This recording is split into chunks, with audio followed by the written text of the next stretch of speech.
m'appelle Clément Pep, j'ai 35 ans, je suis chez Colas depuis 2 ans en tant que chef de chantier.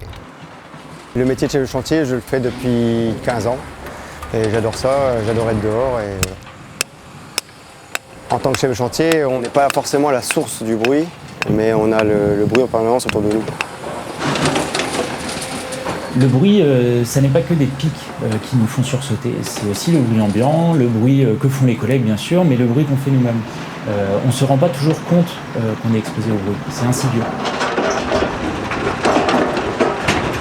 Le bruit est dangereux parce que ses effets sont irréversibles, quand on parle de surdité bien sûr. Et puis il y a les effets extra-auditifs, les troubles du sommeil, le stress, qui peuvent augmenter du coup le risque d'accident du travail.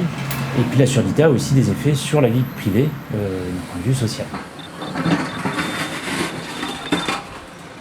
L'équipe pluridisciplinaire du service de santé au travail a mené une étude en partenariat avec Colas Centre-Ouest. Le principe, c'était d'équiper les ouvriers sur chantier de dosimètres qui mesurent l'exposition au bruit.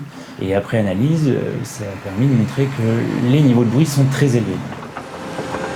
Tous les postes de travail sont concernés, bien sûr les manœuvres, les maçons, les conducteurs, mais aussi les chefs de chantier. Tous les résultats sont supérieurs à 85 décibels sur une journée de travail, qui est le seuil réglementaire pour le port de protection individuelle et qui correspond au seuil de lésion.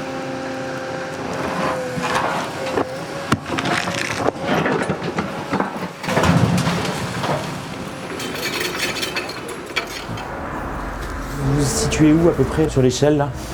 Nous on est là quoi, on est dans le rouge déjà. Ouais, même rouge, voire un peu plus. Il n'y a que le conducteur du finisseur qui est en rouge. Tous les autres postes, on est dans le noir. On voit aussi dans les audiogrammes que certains de vos collègues sont déjà atteints. Il y a un travail qui va pouvoir être fait en partie sur essayer de réduire le bruit à la source. Mais vous, individuellement, il faut absolument que vous puissiez vous protéger, quoi. La protection auditive n'est efficace que si elle est portée en permanence. Même une exposition de 2 minutes à des niveaux de bruit élevés suffit à causer des lésions.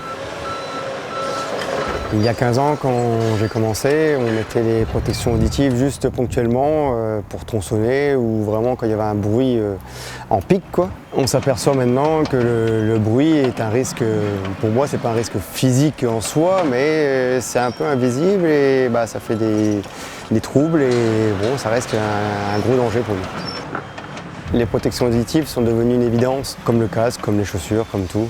Il faut faire attention à ses oreilles.